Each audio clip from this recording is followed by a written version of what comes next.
Welcome to the layer-by-layer overview of Psalm 27. A way to remember this psalm is with the phrase, "Wait for the Lord."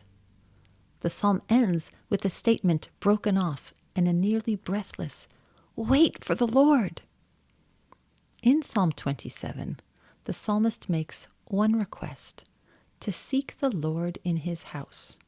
The psalm presents the Lord as the only reliable helper, and as the only necessary and fully sufficient helper. Like Psalm 26, which is related to this psalm, Psalm 27 has a structure that is both nested and symmetrical, often called a chiasm. The corresponding sections of the chiasm have the same color. The first section is trusting the Lord. David declares his trust that, with the Lord as his light and salvation, he fears no one. In the second section, seeking the Lord, David seeks to dwell or spend time in the Lord's house, where the Lord will hide David from all trouble. In the very center of the poem, there is a cry for help, where David cries, "Hear my voice, Lord, be merciful." The fourth section, which parallels the second, is again seeking the Lord. David again seeks the Lord's face or presence, though this time he asks that the Lord not hide from him. The last section, which parallels the first, is waiting for the Lord. He asks for protection from his adversaries and closes with an abrupt, "Be courageous, wait for the Lord." The yellow sections have words that are bolded in red and blue. The red words indicate the enemies that David is facing. The blue words show his response to that. Be courageous, do not fear. The repetition of these ideas shows how these sections are parallel. Similarly, the blue seeking the Lord sections have words bolded in purple and light blue, also showing how these sections are parallel. In both of these, David is seeking for the Lord, shown in light blue. The purple words show the repeated idea of hiding. In the first section, the Lord hides David, protecting him. In the second section, David asks that the Lord not hide himself from David. Understanding the emotional tone of each section is important to understand the psalm itself. Trusting the Lord is full of confidence.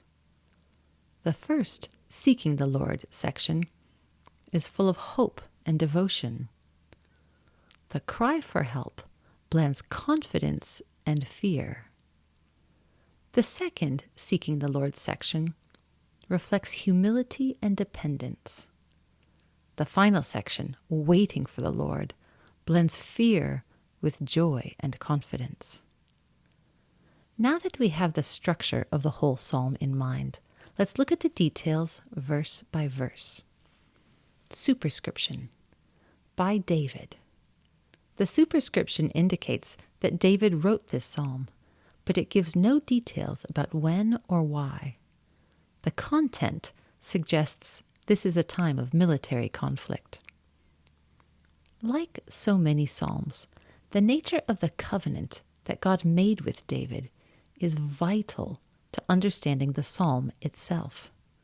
The covenant is what gives David confidence in this psalm, a confidence he desperately needs. Trusting the Lord. The first section conveys great confidence as David trusts in the Lord. Verse 1, "The Lord is my light and my salvation. Whom shall I fear? The Lord is the refuge of my life. On what basis shall I tremble?" Light makes darkness go away, and the Lord, acting as David's light, makes fear go away. Since the Lord is a reliable source of salvation and a refuge for David's very life, he has no need to fear or tremble. He sings this because he needs to hear it. there are competing voices in his head and heart as well. Verse 2. When evildoers came near against me to devour my flesh, when my adversaries and my enemies came near to me, they stumbled and fell. Many times before, David has seen evildoers rise up against him, determined to destroy him, gruesomely described here as to devour his flesh. But whenever his enemies of any kind, whether evildoer, adversary, or enemy, would come near, God always intervened. The result was that the enemies stumbled and fell instead of David. David has seen firsthand what it means for the Lord to be the refuge of his life. Verse 3. If an army should encamp against me, my heart will not fear. If war should rise against me, in this I will keep trusting. The result of seeing God's salvation so many times in the past is a growing trust that it will be the same in the future. Even if an entire army should encamp against him, God will still be faithful. Even if open war breaks out, he still knows where to place his trust. In this points forward to the next section, which shows exactly where his trust does lie. Seeking the Lord. The second section provides the object of David's trust when in need of refuge and rescue from his enemies. Verse 4. One thing I hereby ask of the Lord, I will seek it, that I may take a seat in the house of the Lord every day of my life, in order to gaze on the beauty of the Lord, and in order to contemplate in his temple. This may be the most surprising part of this psalm. If an army encamps against David, or if war rises against him, his response is to seek the house of the Lord, to gaze on his beauty, and to contemplate in his temple. There is no panic here. David seeks to contemplate in the Lord's temple, which means to think carefully about how to address a situation. There's no panic or scrambling, but thinking carefully within a setting of beauty, peace, and worship. The current situation is the military conflict. The only thing David requests is to worship in the setting where he can think carefully, shaped by the experience of worship, to know how to proceed for the sake of his army and people. If David is on the battlefield, he would not be able to literally take a seat in the house of the Lord. This likely refers to personal devotion and worship, perhaps referring to a kind of worship liturgy, like the one found in Psalm 26. Psalm 26 guides a worshiper through preparation for personal worship, the act of worship, and a response to worship. Its placement next to Psalm 27 may suggest a connection, such as Psalm 26 helping David to worship the Lord, even when far from the actual altar. Verse 5. I trust that he will shelter me in his booth in a day of trouble. He will hide me in the hiding place of his tent. He will lift me up on a rock. Trusting in the Lord does not mean ignoring the present need. It means bringing the need before the Lord and seeking a response from the Lord to meet the need. David needs shelter on a day of trouble. He needs to be hidden from enemies and seeks to be lifted up to security, away from all harm. Verse 6. And now my head will be exalted over my enemies around me, and I will sacrifice in his tent, sacrifices accompanied by a shout, and I will sing and sing praises to the Lord. David knows that his job is to present his needs before the Lord, and then to trust him. This trust is evident in his confidence that the Lord will exalt him over his enemies. David will be able to return successfully to Jerusalem to sacrifice and fulfill vows at the temple. Cry for help. It is in this context of confidence that we reach the center of the poem, where David states his immediate need. Verse 7, "Hear my voice, Lord, with which I cry out, and be merciful to me and answer me." In David's worship and contemplation, he has also cried out, likely asking for military guidance. Now he implores God to answer him with that guidance. The word merciful refers to the character of God shown over and over in the Old Testament. The Lord is a holy God with strict requirements for his people, but he is also a merciful God who has compassion on his people. David calls upon the Lord's mercy because that is what he needs right now. Seeking the Lord. The cry for help is not the end of David's song. David does need help, but that's not all that he needs. He needs to worship and remember who the Lord is and what he has promised to do. This comes through continuing to seek the Lord. Verse 8, "My heart has said for you, seek my face. Your face, Lord, I will seek." David reminds himself that the Lord has told him many times to seek him. To seek the Lord's face is to seek his presence. Even in a military conflict, David's fundamental need remains the same, to seek the Lord's presence. David recognizes the truth of this, and he responds, "Then it is precisely your presence that I will seek. I will make worshiping you my first priority." Verse 9, "Do not hide your face from me.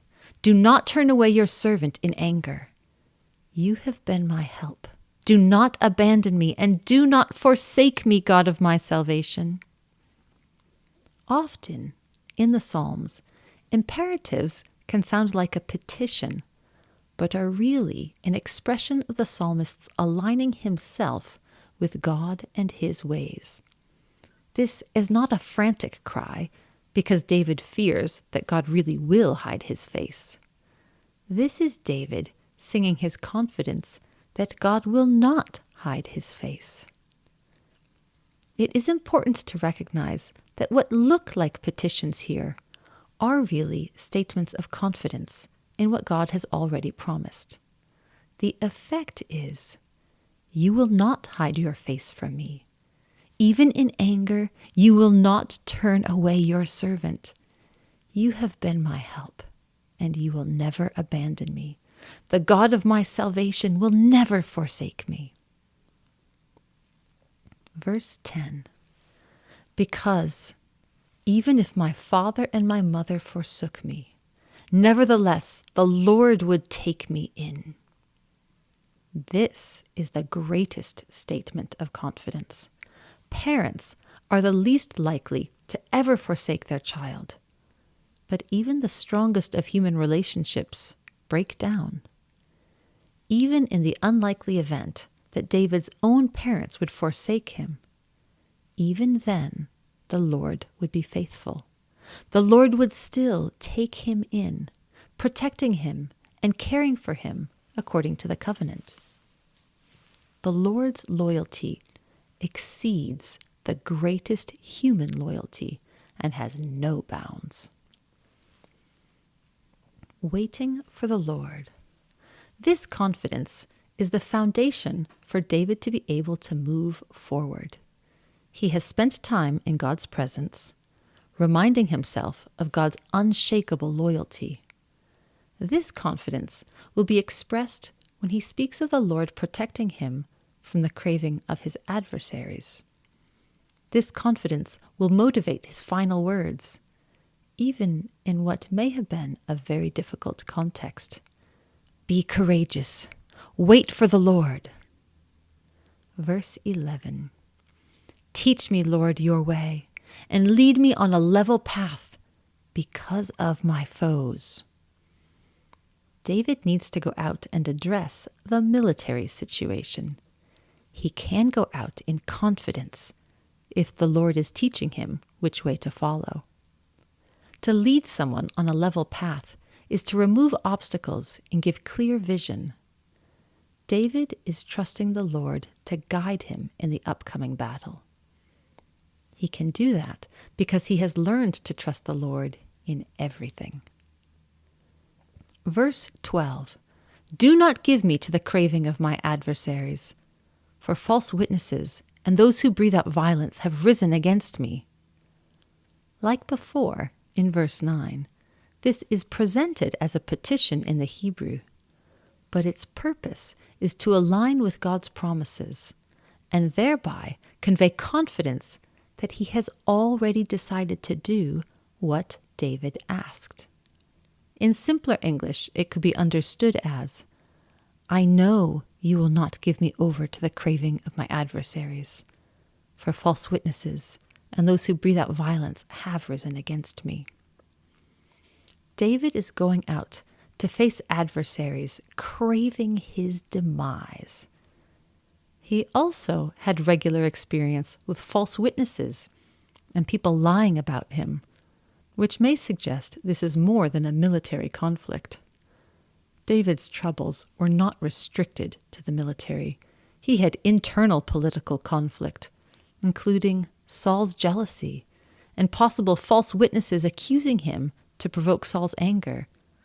And eventually, even his own sons rose up against him. David knew what it meant to be physically in danger and to have people constantly threatening him with violence. Even so, such danger and violence only provide one more context where the Lord would be faithful. The Lord would deliver him from, not give him over to, such enemies. The Lord would be faithful. Verse 13. Had I not believed, I would look upon the goodness of the Lord and the land of the living. David seems to marvel here at his own confidence. He briefly imagines what it would have been like if he did not trust the Lord to preserve his life, keep him in the land of the living, and even continue to give him good things. He can't even finish the thought, however. The alternative to belief would open the door to doubt, fear, despair, and everything David does not want. He rejects that thought and returns to what he knows is his hope. Verse 14, wait for the Lord. Be courageous and let your heart become strong. Yes, wait for the Lord. Confidence in the Lord means being able to walk through great distress and need without trembling. The opening section proclaimed that even if an army were gathered to fight him, he would trust the Lord. He likely did have an army gathered to fight him, and he chose to focus on this one thought: wait for the Lord. Just as Joshua needed repeated encouragement from the Lord to be courageous and take heart and be strong, so too did David. He found his courage by engaging in worship, seen in the imagery of taking a seat in the house of the Lord in verse 4. When he worshipped, he recalled what he knew to be true about the Lord and how the Lord treats his covenant partners. That time in worship strengthened him, so that when he faced the current crisis again, he could be courageous and wait for the salvation he knew the Lord would bring. Psalm 27 is a psalm which contains many contrasting images. There is a dire threat of an army rising up and besieging David, contrasted with the peacefulness of gazing on the beauty of the Lord. There is the image of the Lord hiding David in his tent, protecting him from all harm, alongside the rejection of the image of the Lord hiding himself from David. There is the image of David's own parents potentially abandoning him, alongside the unwavering assurance that the Lord would always take him in. These contrasting images reflect David's situation. He was in great distress, even if the details are unknown. The solution to his distress was the same solution to everyday life. Spend time in worship before the Lord and trust in the Lord as his refuge. David describes how he trusts the Lord, how this is shown in seeking the Lord, and how this presents the setting for crying out for help. That cry for help will be answered because David knows from seeking the Lord that the Lord will never forsake him. This confidence enables him to wait for the Lord, no matter what the current circumstances are. We will now read the entire psalm. By David. The Lord is my light and my salvation. Whom shall I fear? The Lord is the refuge of my life. On what basis shall I tremble? When evildoers came near against me to devour my flesh, when my adversaries and my enemies came near to me, they stumbled and fell. If an army should encamp against me, my heart will not fear. If war should rise against me, in this I will keep trusting. One thing I hereby ask of the Lord, I will seek it, that I may take a seat in the house of the Lord every day of my life, in order to gaze on the beauty of the Lord, and in order to contemplate in his temple. I trust that he will shelter me in his booth in a day of trouble. He will hide me in the hiding place of his tent. He will lift me up on a rock. And now my head will be exalted over my enemies around me, and I will sacrifice in his tent sacrifices accompanied by a shout, and I will sing and sing praises to the Lord. Hear my voice, Lord, with which I cry out, and be merciful to me and answer me. My heart has said for you, seek my face. Your face, Lord, I will seek. Do not hide your face from me. Do not turn away your servant in anger. You have been my help. Do not abandon me, and do not forsake me, God of my salvation. Because even if my father and my mother forsook me, nevertheless, the Lord would take me in. Teach me, Lord, your way, and lead me on a level path because of my foes. Do not give me to the craving of my adversaries, for false witnesses and those who breathe out violence have risen against me. Had I not believed I would look upon the goodness of the Lord in the land of the living? Wait for the Lord. Be courageous, and let your heart become strong. Yes, wait for the Lord.